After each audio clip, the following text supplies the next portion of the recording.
Bien, mis hermanos, les saludo a todos los que no he podido saludar hasta aquí.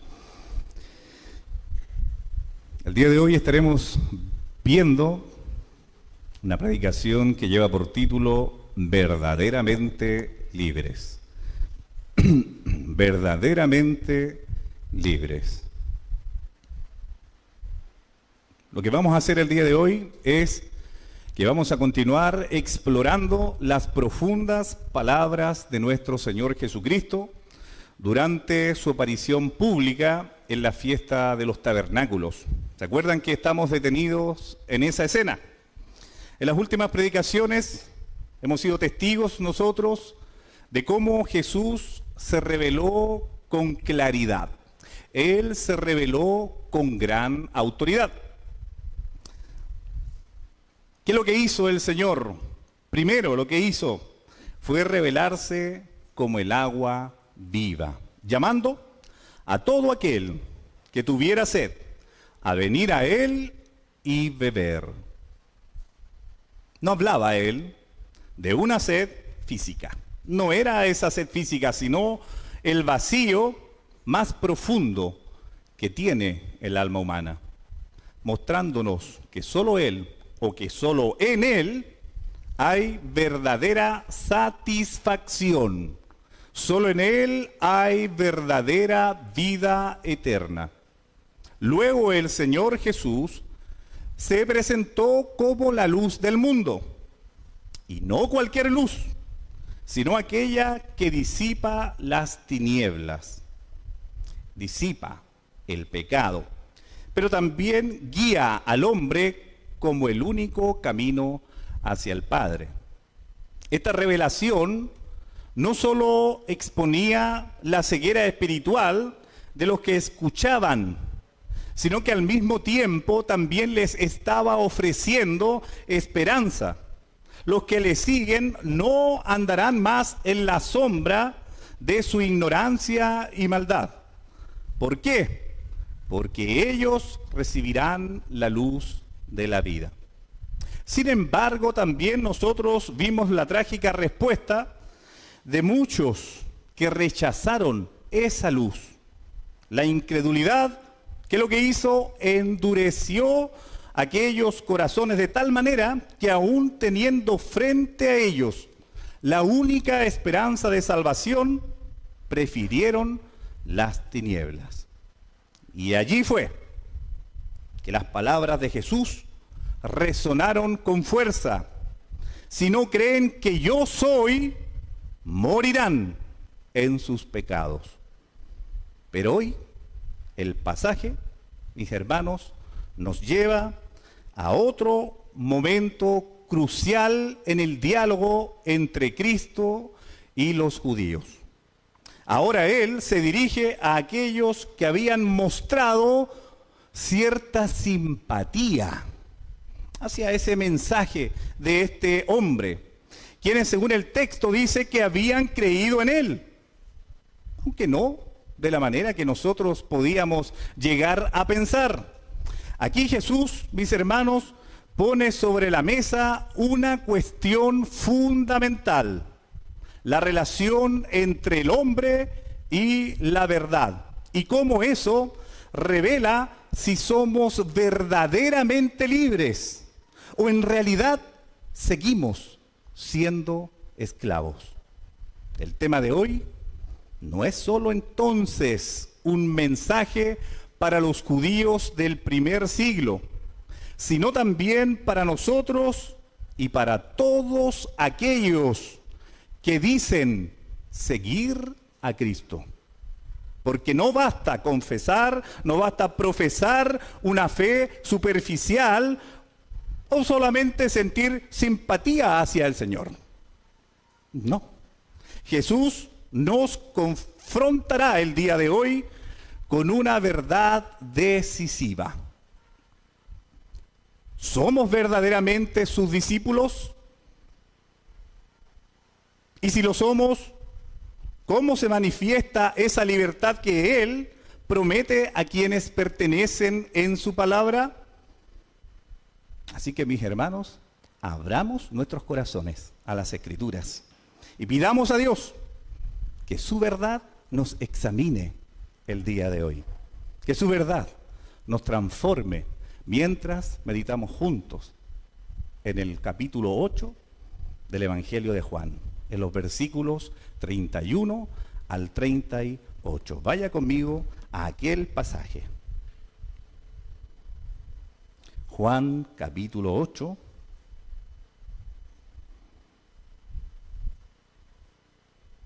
versículos 31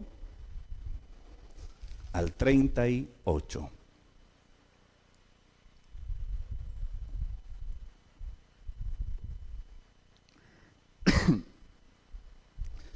Dice así la palabra del Señor.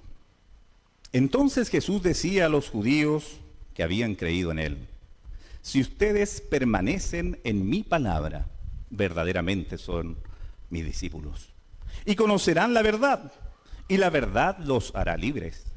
Ellos le contestaron: somos descendientes de Abraham y nunca hemos sido esclavos de nadie. ¿Cómo dices tú, serán libres? Jesús les respondió: en verdad les digo que todo el que comete pecado es esclavo del pecado. Y el esclavo no queda en la casa para siempre, el Hijo sí permanece para siempre. Así que si el Hijo los hace libres, ustedes serán realmente libres. Sé que ustedes son descendientes de Abraham, y sin embargo me quieren matar, porque mi palabra no tiene aceptación en ustedes. Yo hablo lo que he visto con mi Padre. Ustedes, entonces, hacen también lo que oyeron de su Padre. Amén. Vamos a orar al Señor. Le vamos a pedir al Señor que nos ayude. Le vamos a pedir al Señor que nos abra el entendimiento y podamos responder esta pregunta que hicimos en la introducción. ¿Soy un verdadero discípulo de Jesús? Vamos a pedirle al Señor que disipe toda tiniebla de nuestro corazón y Él transforme nuestras vidas a través de su palabra. Padre eterno, Dios misericordioso, cuántas gracias te damos, Señor, cuando nos traes a tu presencia cada domingo a oír tu voz, a orar, Señor, a elevar cantos a tu gran nombre. Gracias, Señor, por el privilegio que nos das a tus hijos. Gracias, Señor, porque llenas nuestra alma de bendición. Gracias, Señor, por tu palabra que nos habla, tu palabra que tiene poder para transformarnos, Señor. Te imploramos que este día, de manera especial, tu palabra, por medio de tu Espíritu Santo, nos transforme, nos ayude a reflexionar, a meditar qué somos realmente ante tu verdad. Te ruego, Señor, una vez más, un domingo más, por los niños, Señor. Ten tu compasión de aquellos. Ten piedad, Señor, unifica sus corazones. Dale calma para que puedan estar en tu presencia junto a sus padres, atentos también al mensaje que tienes para tu iglesia. Ayuda al predicador en su debilidad. Necesita de ti. No puede hacer nada. Él no puede tocar ningún corazón. No tiene potestad. Pero tú tienes todo el poder y toda autoridad por medio de tu Espíritu Santo para tocar y transformar, iluminar cada corazón de los que está aquí este día. Ayúdanos, Señor, hoy. Unifica todo nuestro ser para estar en cuerpo y espíritu, para honra, para gloria de tu santo nombre. Amén.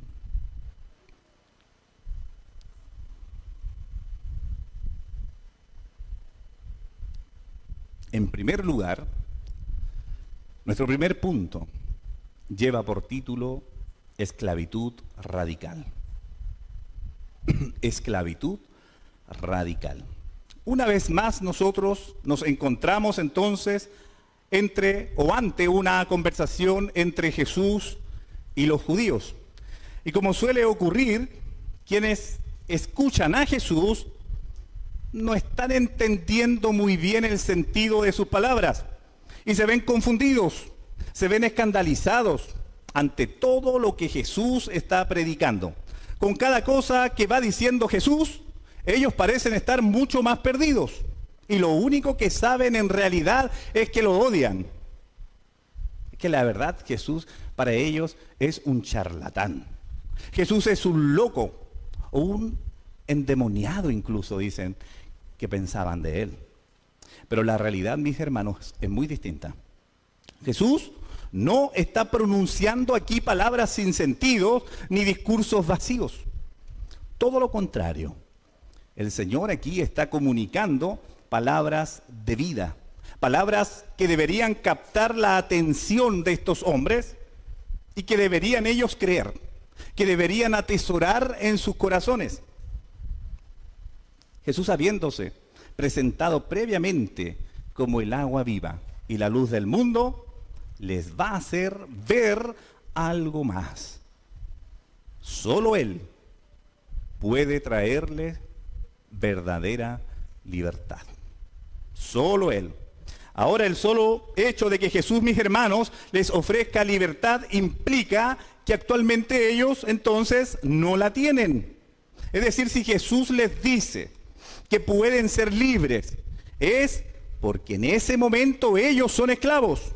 Y esto, en cierto sentido, era obvio para cualquiera.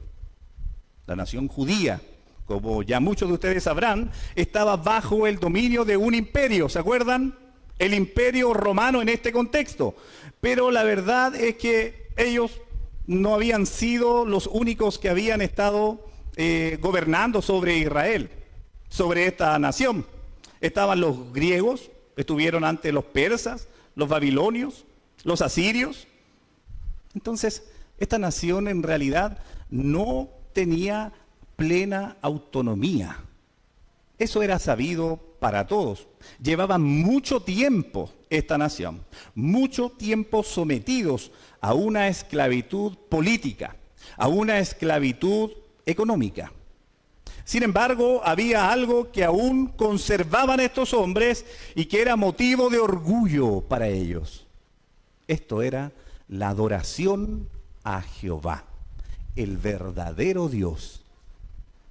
Este era su distintivo más alto y lo que los hacía también a ellos sentirse muy especiales. Ellos se sentían diferentes a las demás naciones.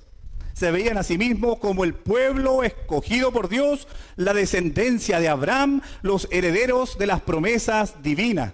En su mentalidad, ser hijos de Abraham los convertía realmente en una nación privilegiada, con un estatus, vamos a decir, espiritual superior a los gentiles. Los gentiles, estos que no pertenecen a los mismos judíos. Para ellos, los gentiles eran seres inferiores, eran seres impuros, eran seres despreciables comparados a perros. Pero ellos, por el contrario, se veían como el pueblo del pacto. Se veían como los favoritos, los favorecidos de Dios, y en ese sentido entonces ellos se consideraban espiritualmente libres. Aunque políticamente estuvieran bajo yugo extranjero. Por eso cuando Jesús les habla de esclavitud, ellos captaron inmediatamente que Jesús no se está refiriendo a la esclavitud del Imperio Romano. Ellos saben, entienden que Él está hablando de otra esclavitud, una que ellos ni siquiera consideraban posible. La esclavitud espiritual.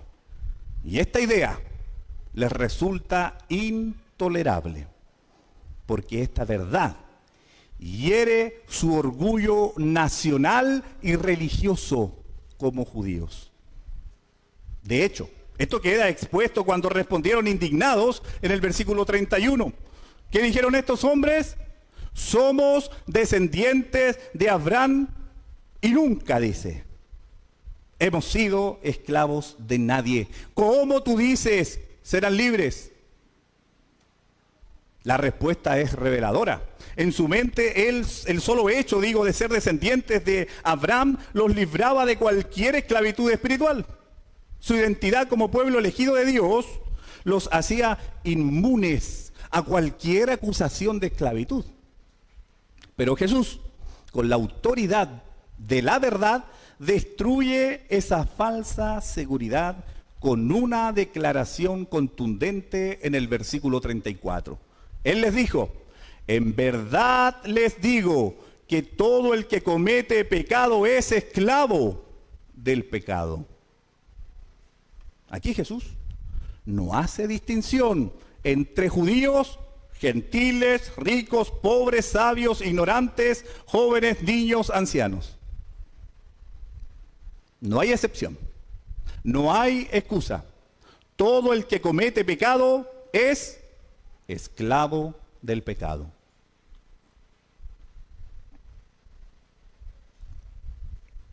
Ahora, ¿en qué consiste esta esclavitud?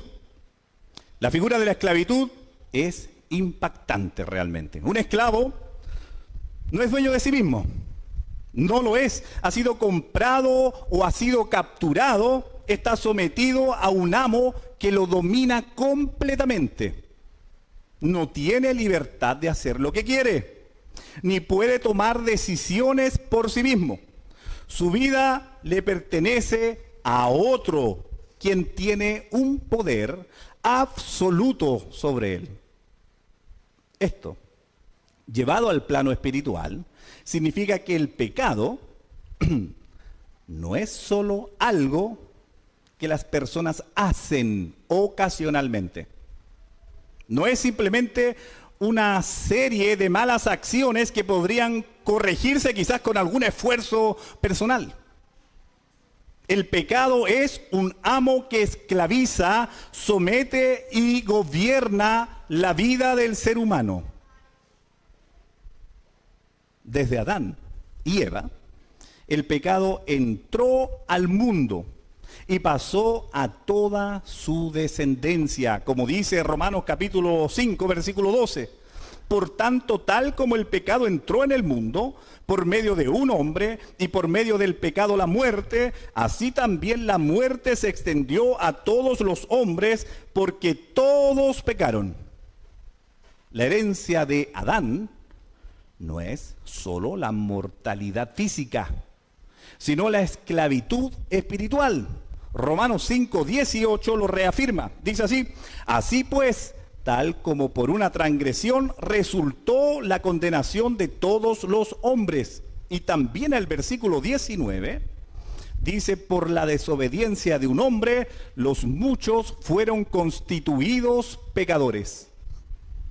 Esto significa que todos nacemos esclavos del pecado. No es algo que elegimos voluntariamente, no. Nacemos simplemente así. Es una condición entonces con la cual nosotros venimos al mundo.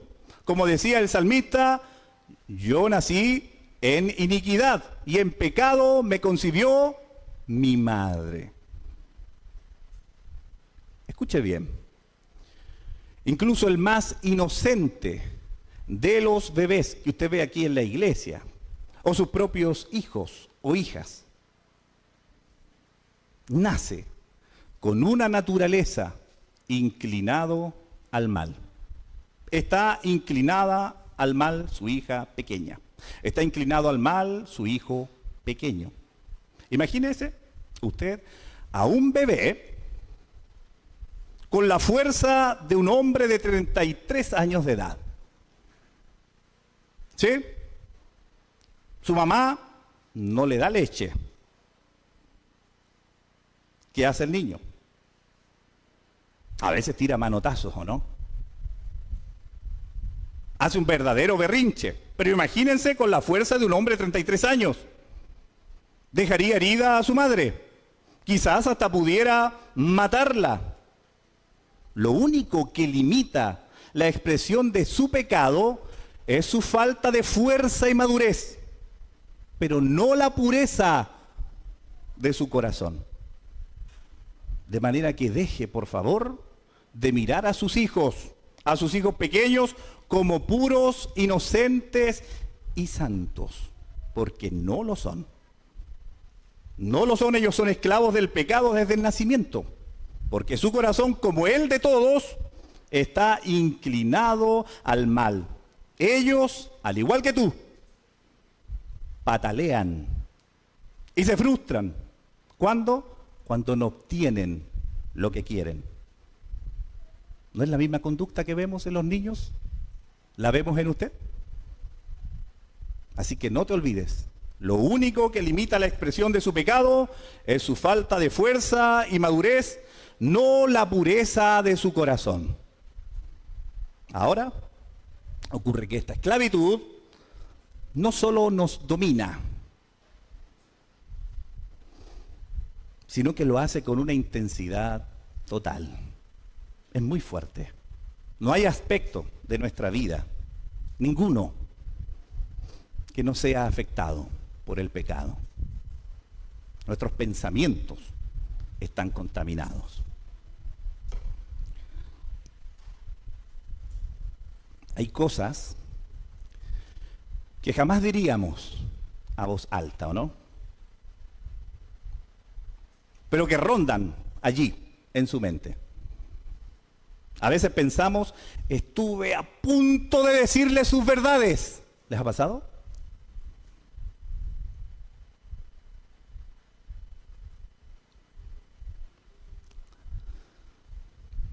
Y nos callamos no por amor. Estas cosas son reacciones instintivas del corazón. Nuestra mente es capaz de imaginar pecados. Divaga y se va sin rumbo, imaginando pecados. De hecho, trama respuestas hirientes. ¿No les ha pasado que están en la noche y repasan su día? Están acostados y dice, cuando me dijo esto, yo debía haberle dicho esto, ¿por qué no se me ocurrió en el momento? ¿Les ha pasado eso?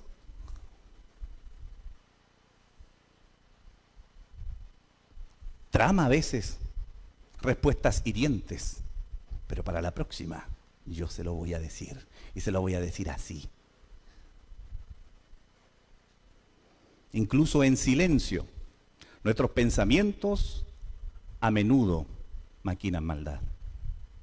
Pero también el pecado ha afectado nuestros deseos, ha afectado nuestras emociones, están corrompidas.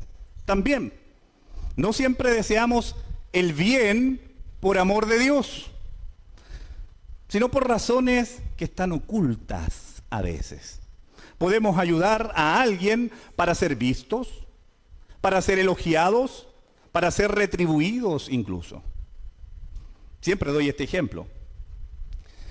Cuando alguna vez usted ayudó a alguien y después pasan los años y usted necesita ayuda ahora porque está pasando un proceso y usted espera que le tienda la mano a alguien específico y la persona no le tiende la mano, usted dice, mira cómo he sido yo con esta persona. Su motivación cuando la ayudó jamás fue el amor.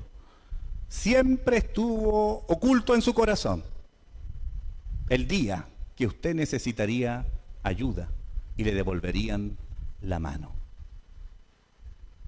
Así que incluso también nuestras emociones pueden ser engañosas. Mostramos tristeza a veces por el dolor de otro, pero en el fondo, nos alegramos que no nos pasó a nosotros, ¿no? A veces sonreímos no por gozo genuino, sino para encubrir la envidia.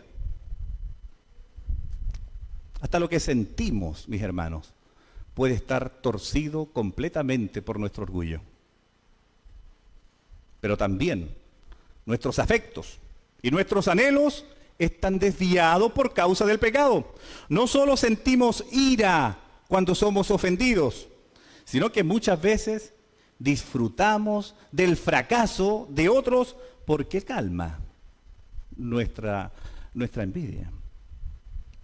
Nos entristece más a veces incluso perder cualquier cosa temporal antes que agradar a Dios. A veces nos entristece tanto cuando usted peca. Pero pucha que se entristece si quedó sin trabajo, si se enfermó o si pasó otro asunto en su vida. Eso le causa una gran tristeza. Nuestros afectos están desviados. Así que muchas veces las emociones priorizan el yo antes que la voluntad de Dios. Aún las cosas más básicas, mis hermanos, como comer y beber. Por eso Pablo habla sobre estas cosas. Aún lo más básico como comer y beber, no siempre lo hacemos pensando en la gloria de Dios. A veces damos gracias por los alimentos de memoria nomás, ¿o no? De memoria, es como un rito. Cantemos, ¿cuál? La de siempre. No siempre sentimos esa genuina gratitud cuando comemos y bebemos. Usamos la comida, de hecho, a veces, la bebida, ¿para qué? Para calmar nuestras ansiedades, miren. Es que estoy ansioso. Como si lo creado pudiera llenar el vacío que solo Dios puede saciar. Así que, mis hermanos, el pecado es un amo que se arraiga en lo más profundo de nuestro ser. Donde quiera que vayamos, el pecado nos acompaña.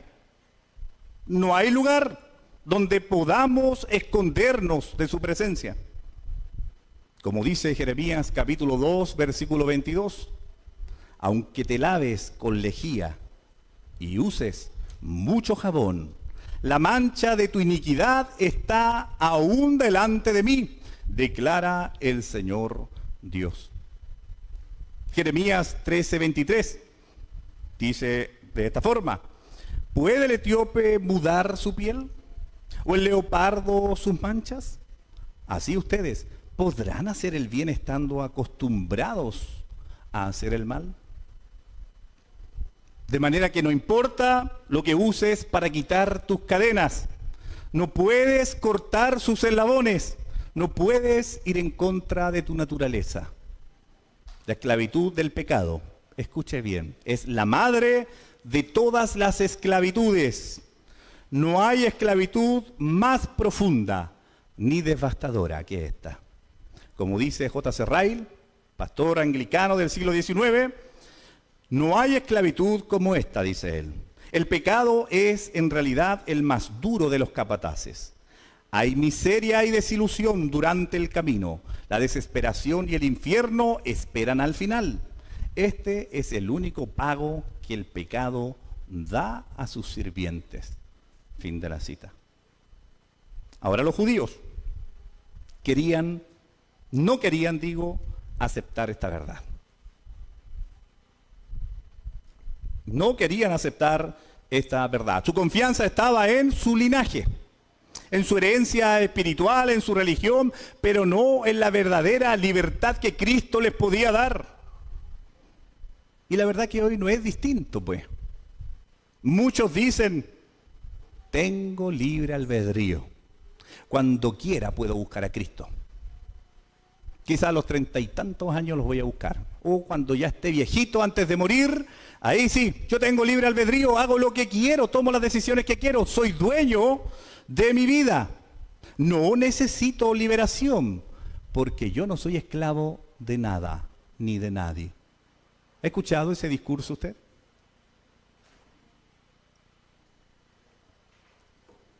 Pero aunque una persona se sienta libre, mientras permanezca en pecado, es esclava. Jesús lo dejó claro. Todo aquel que comete pecado es esclavo del pecado. Por eso, es importante ahora para nosotros entender la verdadera libertad. Ese es nuestro segundo punto. La verdadera libertad. Si la esclavitud del pecado es radical, como vimos, entonces la libertad que Cristo ofrece debe ser igualmente profunda y transformadora.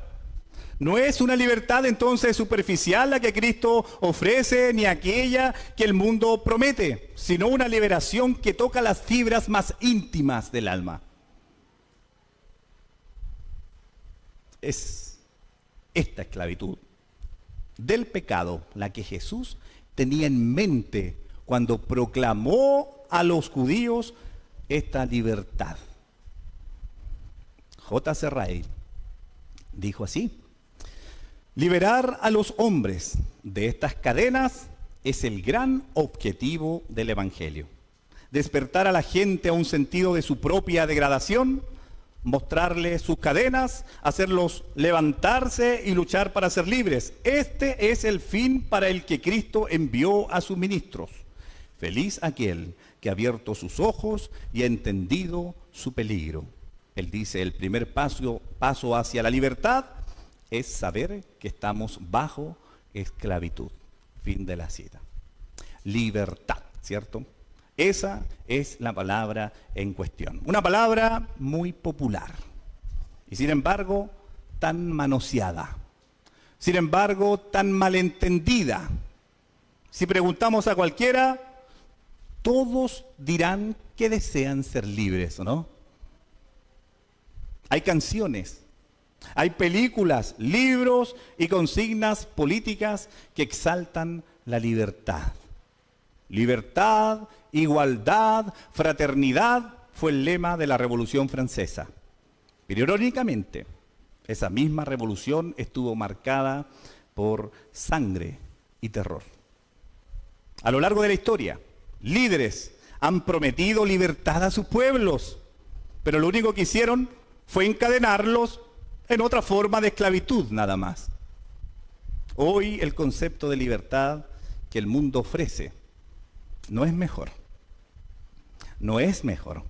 Se nos dice que ser libre es hacer lo que nos plazca, ¿no?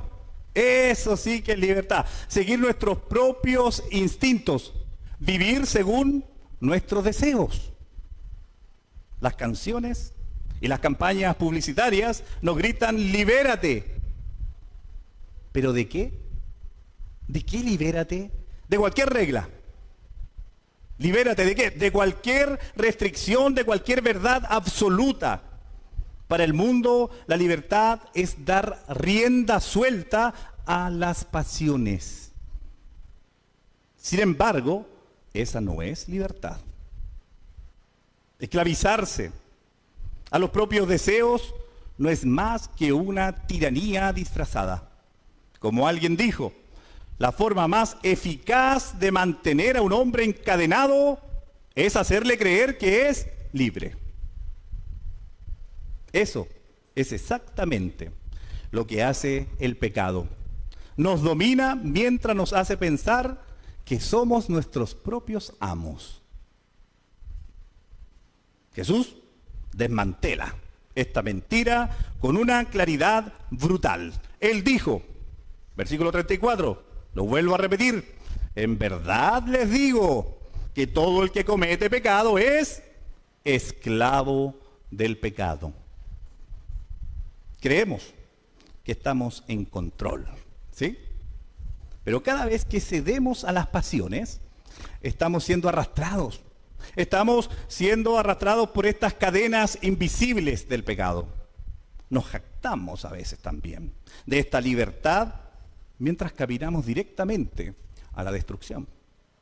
Podemos oír las risas del mundo, sus gritos, desenfreno, celebraciones de supuesta independencia. Pero detrás de todo eso hay corazones que están encadenados, atados a las tinieblas y condenados a la muerte eterna. Son corazones esclavos. Entonces, si esa no es la verdadera libertad, ¿cuál es? ¿Cuál es la verdadera libertad? La libertad que Cristo ofrece no es hacer lo que queremos, sino por primera vez tener el deseo y la capacidad de hacer lo que debemos. La voluntad de Dios es ser liberados de la culpa del pecado, justificados por la sangre de Cristo. Como dice este famoso pastor J.C. Ryle, la libertad de la que habla Cristo es la que nos libera de la culpa y las consecuencias del pecado, por la sangre de Cristo, dice él. Justificados, perdonados, podemos mirar adelante con valentía hacia el día del juicio y gritar, dice él, ¿quién tiene alguna acusación que hacer? ¿Quién es aquel que puede condenarnos? Fin de la cita. Pero también es ser librados del poder del pecado por el Espíritu de Cristo. Ya no somos esclavos, entonces, de nuestros deseos. Romanos 6, versículo 6, lo deja claro. Nuestro viejo hombre fue crucificado con Cristo. Y es interesante, porque ¿para qué? Uno puede preguntar. Bueno, dice, para que nuestro cuerpo de pecado fuera destruido, a fin de que ya no seamos esclavos del pecado. El pecado ya no es nuestro amo. Ya no nos gobierna. Y sin embargo, esta libertad no es algo que nosotros logramos por nosotros mismos. No es el resultado de nuestra fuerza de voluntad o de ser muy disciplinados, ¿cierto? Es imposible, la verdad, que un esclavo se libere a sí mismo. Pero ¿cuántas esperanzas hay en las palabras de Cristo en el verso 36? Si el Hijo los hace libres, ustedes serán realmente libres.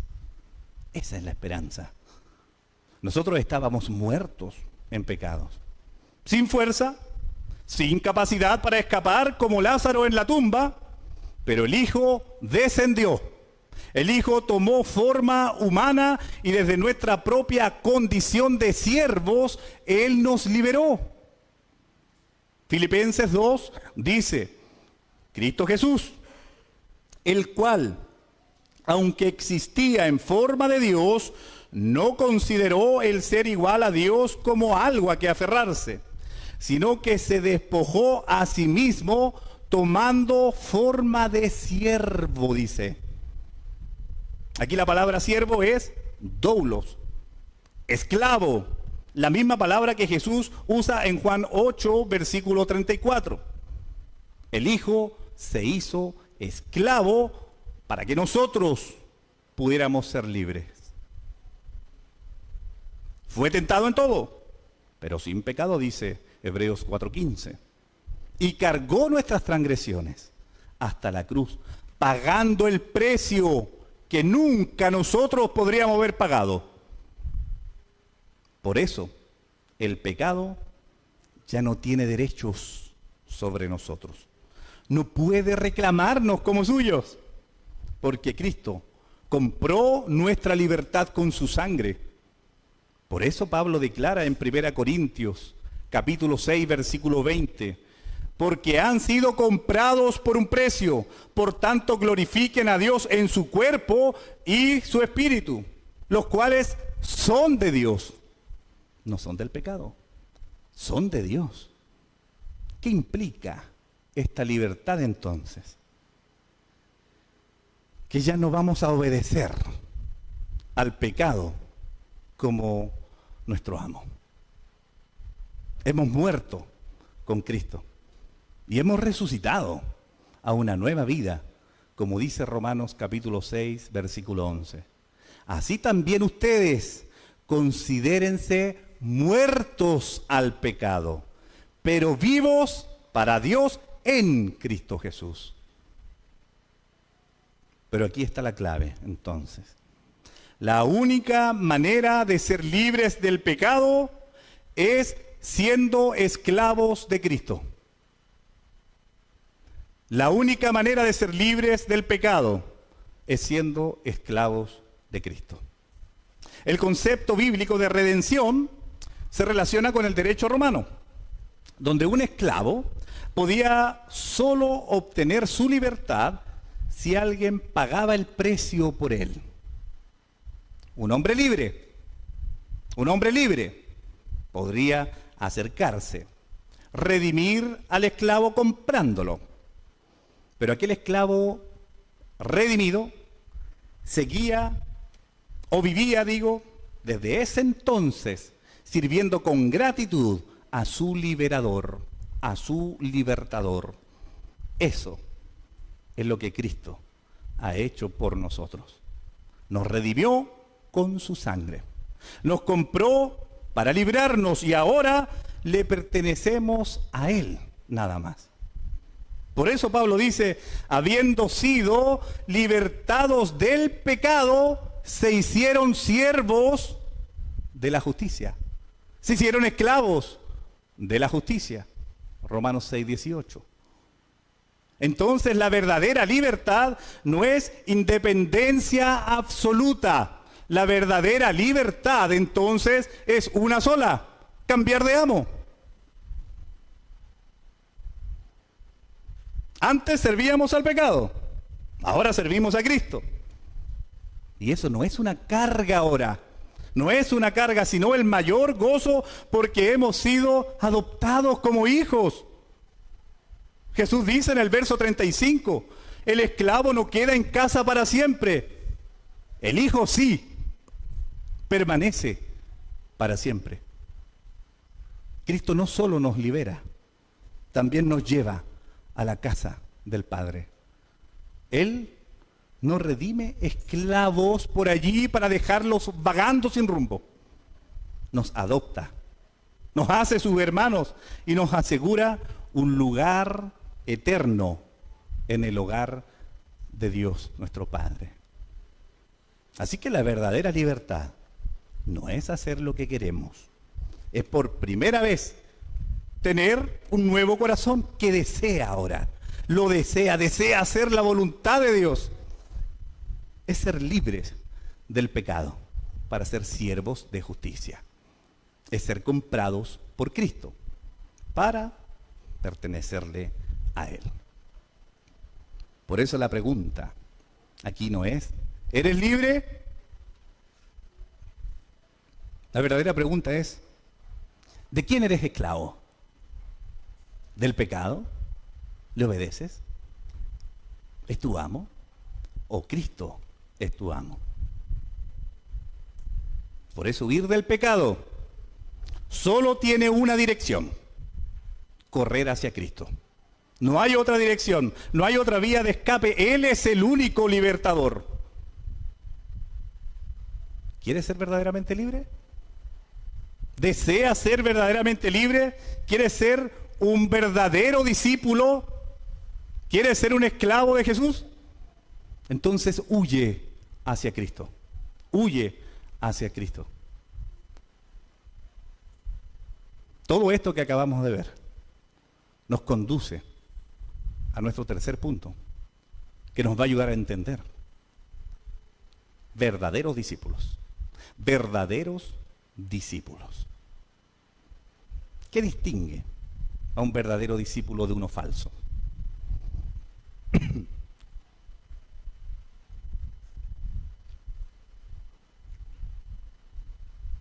¿Qué distingue a un verdadero discípulo, digo, de uno que es falso? ¿Es acaso una declaración de fe pública? ¿Es acaso una emoción pasajera? ¿O congregarse quizás siempre en una iglesia local? Jesús ya había declarado que no todos los que le seguían o decían creer en Él tenían una fe genuina en Él. En Juan capítulo 2, versículo 23 al 25 leemos: cuando Jesús estaba en Jerusalén durante la fiesta de la Pascua, muchos creyeron en su nombre al ver las señales que hacía. Pero Jesús, en cambio, no se confiaba en ellos, porque los conocía a todos y no tenía necesidad de que nadie le diera testimonio del hombre, porque él conocía lo que había en el interior del hombre. A pesar de que muchos profesaron creer por los milagros, Jesús discernía que su fe era superficial. Solo era una fe que era sustentada, sostenida por las señales, no por un verdadero entendimiento de quién es Él. Más adelante en Juan capítulo 6, versículo 64, Jesús declara con firmeza: pero hay algunos de ustedes que no creen. Y el evangelista aclara: porque Jesús sabía desde el principio quiénes eran los que no creían y quién era el que lo iba a traicionar. Este mensaje, mis hermanos, es para esta iglesia local. Jesús sabe, conoce y discierne a cada uno de nosotros aquí. Y sabe quiénes verdaderamente creen en Él y quiénes no. Este mensaje es para nosotros, hermanos, el día de hoy. Así que algunos dicen creer en Él. Pero Jesús no se deja impresionar por una fe verbal o momentánea. Algunos dirán creer en Él, pero Él no cree en ellos. No cree en ellos. Jesús nos va, eso sí, a llevar ahora más allá de las palabras, más allá de los sentimientos, más allá de las apariencias, revelando la marca inconfundible de sus verdaderos seguidores: la permanencia en su palabra. Nuestro pasaje comienza con una advertencia velada. Vamos a leer desde el versículo 30, de hecho, hasta el 32. Al hablar estas cosas, muchos creyeron en él, dice. Entonces Jesús decía a los judíos que habían creído en él: si ustedes permanecen en mi palabra, verdaderamente son mis discípulos, y conocerán la verdad, y la verdad los hará libres. Jesús hablaba a aquellos que decían creer en Él. Pero el desarrollo del diálogo de nuestro texto, demuestra que no todos poseían una fe genuina en Jesucristo. Esto nos enseña a nosotros una verdad que es fundamental. No basta con empezar bien aquí. Lo esencial es perseverar. Las Escrituras son claras al respecto. Hay quienes parecen discípulos que por un tiempo muestran entusiasmo, gran entusiasmo, pero al final revelan su verdadera naturaleza porque nunca permanecieron en la palabra. Pero como dijo acertadamente Donald Carson, famoso teólogo canadiense, Jesús nunca estuvo interesado en multiplicar el número de sus convertidos si ellos no eran creyentes genuinos. Por lo que insistió en forzar a los eventuales discípulos a calcular el costo de seguirlos, y presentó el evangelio de tal manera que las profesiones de fe espurias pronto eran desenmascaradas. Cristo no buscaba simpatizantes superficiales, y hoy tampoco está buscando aquello Cristo. Él busca adoradores que le adoren en espíritu y en verdad. Él busca seguidores que abracen su enseñanza como la brújula de sus vidas. Pero ¿qué significa permanecer en la palabra? ¿Qué significa permanecer en la palabra?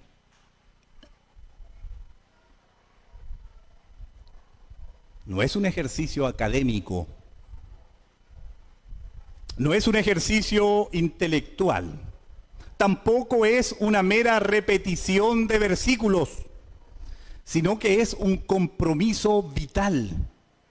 Es atesorar sus enseñanzas, someter nuestra voluntad a ellas, es moldear nuestros pensamientos, deseos y decisiones según la voz de Dios.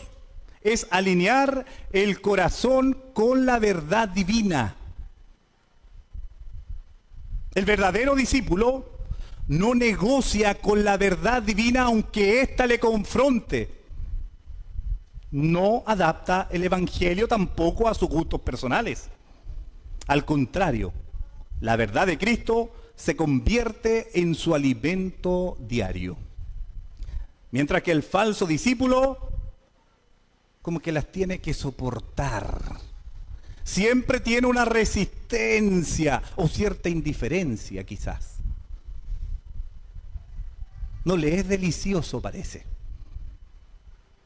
Aquí radica entonces una distinción profunda.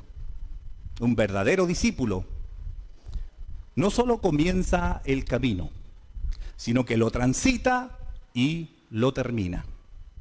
Hay quienes, como la semilla que cayó entre pedregales, reciben la palabra con gozo inmediato, pero al enfrentar las pruebas o persecuciones retroceden y abandonan la fe.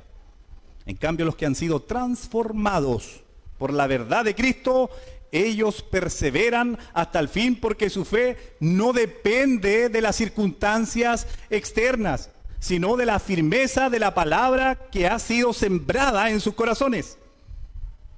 Como dice Mateo 10:22, pero el que persevere hasta el fin, ese será salvo. Sabemos que no perseveramos para ser salvos, sino que porque somos salvos, perseveramos. Esta perseverancia en la fe no es solo una cuestión de esfuerzo humano. Es la evidencia clara de una obra divina entonces en el alma. Una obra divina. ¿Pero qué significa realmente perseverar? Jesús lo deja claro. Es permanecer en su palabra, permanecer en Él, porque Cristo no es solo un maestro que enseña la verdad. No, Él es la palabra hecha carne. Él es la verdad hecha carne. Juan 1:14. Esto nos confronta a nosotros y lo hace directamente. Conocer la verdad no es acumular información bíblica, no es dominar los conceptos teológicos. Es mucho más profundo. Es mucho más profundo, es conocer a una persona. Es conocerla realmente. Es conocer a que Él dijo, yo soy el camino, yo soy la verdad, yo soy la vida. Es conocerle a Él. La verdad no es entonces aquí una idea abstracta. Es Cristo mismo. Es Cristo mismo. Por eso cuando Jesús dice, la verdad los hará libre en el verso 32, y luego declara en el verso 36, si el Hijo los hace libres, ustedes serán realmente libres, no está hablando de dos libertades distintas, sino de una misma realidad vista de distintos ángulos. La verdad que nos libera no es una fórmula mágica, no es un principio filosófico. Es el mismo Hijo de Dios. Es el mismo Hijo de Dios. En otras palabras, entonces, ser librados por la verdad es ser librados por Cristo. ¿Sí? ¿Por qué? Porque Él es la verdad encarnada. Y eso tiene un peso enorme. Dios no solo posee entonces la verdad. Dios es la verdad. Todo lo que es verdadero, hermanos, brota de su ser, porque Él es quien define lo justo y lo bueno. De hecho, una definición de la verdad es que es todo lo que corresponde a la realidad según Dios. Su voluntad es la medida de lo correcto entonces. Y toda su palabra es verdad. Por eso Cristo, como la palabra de Dios hecha hombre, es la máxima revelación de la verdad. Ahora bien, ¿qué significa esto para nosotros? Que la verdad genuina solo se va a encontrar en Cristo Jesús, en nadie más. No hay libertad entonces. No hay libertad sin verdad. No hay libertad sin verdad, porque la verdad es inseparable de Cristo, pues. Y Cristo es inseparable de su palabra. No puedes decir que eres libre mientras te apartas de las enseñanzas de Jesús. ¿Escuchó? No puede decir usted entonces que es una persona libre si usted se aparta de las enseñanzas de Jesús. No puedes proclamar que conoces la verdad si vives según tu propia voluntad, ignorando la voz de Dios. Así que los que permanecen en su palabra, permanecen en Cristo. Y los que están unidos a Cristo, esos y solo esos son verdaderamente libres. Porque la libertad que Él ofrece, como ya hemos dicho, no es la independencia para hacer lo que nosotros queramos, sino que es la liberación del pecado para hacer lo que debemos, vivir conforme la palabra de Dios, vivir conforme la verdad, vivir en Cristo, vivir en la verdad. No te atrevas, por favor, a decir que eres discípulo de Cristo si puedes vivir muy tranquilo o muy tranquila ignorando su voluntad. No te atrevas, por favor, a decirlo si no tienes hambre de conocer su palabra y de obedecerla, si no tomas decisiones ni configuras tu vida conforme a la verdad de Dios, sino que siempre estás ocupando tu propio criterio y no según la palabra de Dios. No te atrevas a decir que eres discípulo. Eso es mentira. Eso no es verdadero. Si tu visión de la vida está moldeada por el mundo, si sacaste tu cosmovisión de las filosofías de hombre o de las películas de Hollywood, la música, ideología de tus compañeros de trabajo, por favor, no digas que eres discípulo de Cristo. Si esta es tu situación, entonces, reflexiona. Reflexiona. Tú no eres un discípulo de Cristo, sino que eres un discípulo de este mundo. Nada más. Solamente eres esclavo del pecado. Necesitas conocer la verdad. Necesitas conocer a Cristo para ser liberado finalmente. Por eso, no hay términos medios. No hay términos medios, mis hermanos. ¿Eres esclavo del pecado o has sido libertado por el Hijo? Nada más. No hay más opciones. Pero si has sido libertado por la verdad, vive como un hombre libre entonces.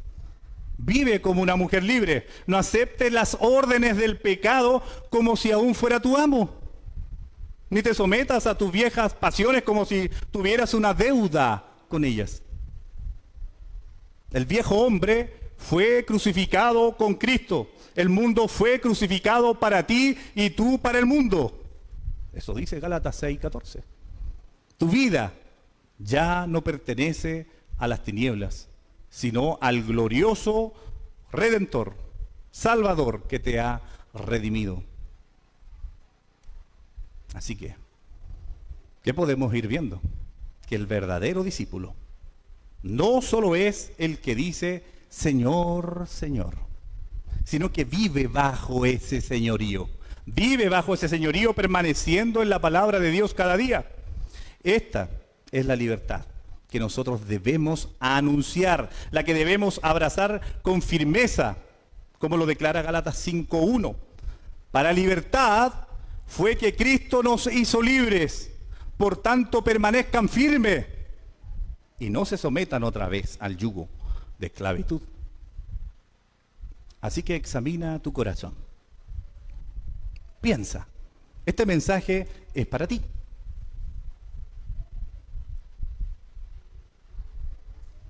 ¿Eres un verdadero discípulo de Cristo? ¿Eres un verdadero discípulo de Cristo? Mi deseo es que hoy día tú puedas salir sabiendo si eres o no eres un discípulo de Cristo, para que no te engañes más o disfrutes de esta libertad que hay en Cristo. ¿Eres un verdadero discípulo de Cristo? ¿Permaneces en su palabra moldeando tu vida según su verdad y no solo adoptando un cristianismo que es conforme a tu medida, ajustado a tu propia voluntad? Recuerda, solo aquellos que perseveran hasta el fin, permaneciendo en las enseñanzas de Jesús, conocerán la verdad y serán verdaderamente libres. Que nuestras vidas sean entonces una proclamación viva de que servimos a este glorioso Rey que nos ha dado libertad. Nos ha hecho libres no para seguir nuestros propios caminos, sino para vivir para su gloria como verdaderos discípulos de Dios. ¿Eres un verdadero discípulo? ¿Puedes responder esa pregunta a la luz de la palabra del Señor? Vamos a orar al Señor para que ilumine nuestro corazón. Padre eterno, Dios misericordioso, gracias por tu verdad, porque ella tiene poder para liberar. Tú eres la verdad encarnada que ha venido al mundo para liberar a los hombres que están viviendo en esclavitud de pecado. Todos estábamos así. Esa es nuestra condición aun cuando somos concebidos, Señor. Te damos gracias por esta libertad que tú nos has dado, pero te queremos implorar. No permitas que nuestro engañoso corazón nos mienta y coloque su mentira por encima de la verdad que tú nos has hablado hoy. No dejes que nos engañemos pensando que somos verdaderos discípulos. Ayúdanos más bien a ver si somos discípulos o no somos. Y si no somos, guíanos a los pies de Cristo. Guíanos, Señor, a sus plantas. Guíanos a tu verdad. Te lo imploramos todo por los méritos santos de Jesús. Amén.